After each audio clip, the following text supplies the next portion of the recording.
ஜூலை 31 கௌதம் டினனூரினுடைய இயக்கத்தில் விஜய் தேவர்கொண்டா, வெங்கடேஷ், சத்யதேவ், பாக்யஸ்ரீ போஸ் நடிப்பில் ஒரு படம் ரிலீஸ் ஆகுது. அந்த படம் தான் கிங்டம். ஸோ இந்த படத்தினுடைய ட்ரெய்லர் ஆல்ரெடி ரிலீஸ் ஆயிருந்துச்சு. அதை பார்த்ததுலேருந்தே சில பேருக்கு டவுட்ஸ் வந்துடுச்சு. ஓகே, ஏதோ ஸ்ரீலங்காவில் இருக்கிற தமிழ் மக்களை தப்பான விதத்தில் காட்ட போகிறாங்களோ அப்படின்ன மாதிரியான ஒரு கதை அடிபட தொடங்கிடுச்சு. அப்போவே ஒரு சின்ன பிரச்சனை ஆரம்பிச்சது. ரிலீஸ் ஆன பிறகு அந்த படத்தை பார்த்த பிறகு நிறைய பேர், அதாவது குறிப்பாக தமிழ் மக்கள், நாம் தமிழர் கட்சியினுடைய உறுப்பினர்கள், அது மட்டும் இல்லாமல் அதை ஆதரிக்கிறவர்கள் இந்த படத்தை எதிர்க்க ஆரம்பிச்சிட்டாங்க. ஸோ அதுக்கு என்ன ரீசன் பார்த்தீங்கன்னா, அந்த படத்தில் விஜய் தேவர்கொண்டா ஒரு கான்ஸ்டபிளாக நடிக்கிறாரு. ஸோ அவரை ஒரு அண்டர் கவர் ஏஜென்ட்டாக ஸ்ரீலங்காவுக்கு அனுப்புகிறாங்க. அந்த படைகளோட சேர்ந்து அந்த படைகளை பிடிச்சு கொடுக்குறாங்க. அந்த மாதிரி தான் ட்ரெய்லர் குறிப்பிடப்பட்டிருக்குது. அவர் இங்கே வாராரு.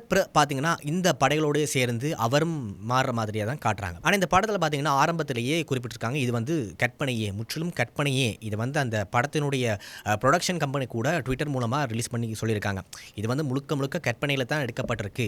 அப்படி இருந்தாலும் இது தமிழ் மக்களை தப்பான விதத்தில் போர்ட்ரேட் பண்ணுறது எங்களோட நோக்கம் இல்லை. அப்படி யாராச்சும் மனசு புண்பட்டிருந்தா அவங்கள்ட்ட நாங்கள் மனதார மன்னிப்பு கேட்டுக்கொள்கிறோம். இந்த படத்தை யாரும் புறக்கணிக்க வேணாம் அப்படின்ற மாதிரி அவங்க கேட்டிருக்காங்க. ஏனென்றால் தமிழ்நாட்டில் நிறைய இடங்களில் ஒரு பிரச்சனைகள், போராட்டங்கள் நடைபெற்றிருக்குது. குறிப்பாக மதுரை, திருச்சி இந்த மாதிரி இடங்களில் பார்த்தீங்கன்னா சினிமா தியேட்டர்களில் பேனரை கிழிச்சு அதை கீழே போட்டிருக்காங்க. ஸோ இதெல்லாம் நாம் தமிழர் கட்சியை சேர்ந்த உறுப்பினர்கள் இதை எதிர்ப்பை தெரிவிக்கிற வண்ணமாக செயற்பட்டிருக்காங்க. ஸோ இந்த இடத்துல பார்த்தீங்கன்னா இப்போ சில காட்சிகளை நாங்கள் பார்க்கக்கூடிய மாதிரி இருந்துச்சு. அப்படின்னா அந்த பேனரை கிளிக்கும் போது அங்கே போலீஸ் கூட இருக்காங்க. ஸோ காவல்துறை கூட அங்கே இருக்குது. பட் அவங்க ஒன்றும் செய்யலை. ஏன்னா இது தமிழர்களை ஒரு இழிவுபடுத்துகிற மாதிரியான ஒரு படம் அப்படின்ட்டு தான் இந்த தமிழ்நாட்டில் இந்த படத்தை தடை செய்யணும் போராட்டங்கள் நடைபெற்று கொண்டிருக்குது. இந்த படத்தில் பார்த்தீங்கன்னா இந்தியாவில் இருக்கிற ஒரு ஊரினுடைய பழங்குடி மக்கள் இலங்கைக்கு புலம்பெயர்ந்து வராங்க. அப்படி அங்கே வரும்போது அங்கே தமிழ் மக்கள் எப்படி இவங்களை ட்ரீட் பண்ணுறாங்க, இந்த மாதிரியான காட்சிகள். அது மட்டும் இல்லாமல் இந்த படத்தினுடைய வில்லன் வெங்கடேஷ், இவருடைய பேர் கூட முருகன் அப்படின்ற பேரில் இருக்காங்க. ஸோ ஒரு வில்லனுக்கு ஒரு கடவுள் பேர், நாங்கள் தெய்வமாக கும்பிடுற ஒரு கடவுளை நீங்கள் ஒரு வில்லனுக்கு பேராக வச்சிருக்கீங்களே, ஒரு கெட்டவனுக்கு ஒரு பேராக வச்சிருக்கீங்களேன்றதும் ஒரு பக்கம் ஒரு பிரச்சனையாக போகுது. இது நாம் தமிழர் கட்சி இந்த மாதிரியான ப்ரொட்டஸ்ட் மட்டும் இல்லாமல் யூடியூப்பில் ஒரு ட்ரெய்லர் கீழே போய் பார்த்தா கூட நிறைய தமிழ் மக்கள் இதை தடை செய்கிற மாதிரி, இதுக்கு எதிராக நிறைய பேர் கமெண்ட்ஸ் பண்ணியிருக்காங்க. லைக் இப்போ ஸ்ரீலங்காவில் இருந்து கூட நிறைய மக்கள் கமெண்ட் பண்ணியிருக்காங்க.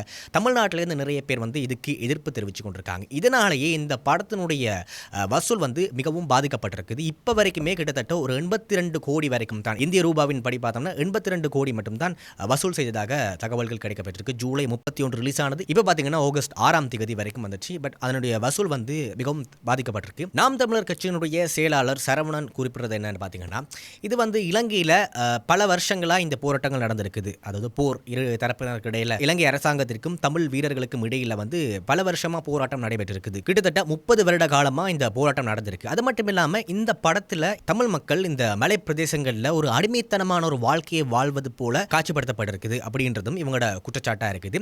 இது என்னத்துக்கான அறிகுறிண்டா, இலங்கையில் பல வருஷமாக ஏற்பட்ட ஒரு விஷயம், என்னத்துக்காக இந்த ப்ரொடெஸ்ட் நடந்தது, என்னத்துக்காக இந்த போர் நடந்தது, இந்த விஷயங்கள் எல்லாம் இந்த ஹிஸ்டரியே ட்விஸ்ட் பண்ணி விடுற மாதிரியான ஒரு செயல் தான் இதாக இருக்குது. இந்த படத்தை பார்க்குறவங்களுக்கு என்ன ஃபீல் ஆகும், இந்த மாதிரி தான் போர் இலங்கையில் நடந்திருக்கோ, இலங்கையில் இதுக்காகத்தான் சண்டை போட்டாங்களா அப்படின்ட்டு வரலாறு தெரியாதவங்க இந்த படத்தை பார்த்தா அவங்களுக்கு தப்பான ஒரு வரலாறை புரிஞ்சு கொள்ளுவாங்க அப்படின்றது அவங்களுடைய ஒரு கருத்தாக இருக்குது. அது உண்மையும் கூட. ஏன்னா வரலாறு தெரிஞ்சவங்களுக்கு இது தவறான ஒரு விஷயம் அப்படின்னு தெரிஞ்சிருந்தாலும் வரலாறு தெரியாதவங்க ஓகே இதுதான் வரலாறு அப்படின்னு சொல்லி நம்பி போகக்கூடிய வாய்ப்புகளும் இருக்குது. அதனாலேயே இந்த படத்தை கண்டிப்பாக தடை செய்ய வேணும் அப்படின்னு சொல்லி நாம் தமிழர் கட்சியினுடைய உறுப்பினர்கள் மற்றும் ஆதரவாளர்கள் எல்லாருமே பல இடங்களில் ப்ரொடெஸ்ட் செய்கிறாங்க. அது மட்டும் இல்லாமல் தமிழ் மக்கள் நிறைய பேரும் இதுக்கு எதிராக குரல் கொடுத்து கொண்டு தான் இருக்காங்க. இதில் இன்னொரு விஷயம், ஒரு குறிப்பிடத்தக்க விஷயம் என்னென்னு பார்த்தீங்கன்னா, இந்த திரைப்படத்துடைய சில காட்சிகளை இலங்கையிலுமே ஷூட் பண்ணியிருக்காங்க. இந்த படத்தை எதிர்க்கிறதுக்கு முக்கிய ரீசன் என்ன பார்த்தீங்கன்னா, இந்த படத்தை நான் பார்க்கல. ஸோ நீங்கள் யாராச்சும் பார்த்துருந்தீங்கன்னா கீழே கமெண்ட் பண்ணுங்கள். இந்த படத்தில் காட்சிப்படுத்தப்பட்ட விதம் எப்படி இருக்குது, சரியா தவறா, இல்லாட்டி இந்த போராட்டங்கள் சரியா தவறா, இல்லாட்டி இதுக்கு என்னதுக்குப்பா போராட்டம், இது ஒரு என்டர்டெயின்மெண்ட்டாக தானே எடுத்திருக்காங்க, ஸோ அதை நாங்கள் ஜஸ்ட்டு அப்படியே தட்டி விட்டு போயிடலாம் அப்படின்னு நீங்கள் நினைக்கிறீங்களா? உங்களோட தாட்ஸை கீழே கமெண்ட் பண்ணுங்கள். இந்த நியூஸை நிறைய பேருக்கு போய் சேர்க்கணுமா இருந்தால் இந்த வீடியோவை ஷேர் பண்ணி விடுங்க. அடுத்த வீடியோவில் உங்களை சந்திக்கிறேன். உங்களிடம் விடைபெறும் நான் ராஜீவன்.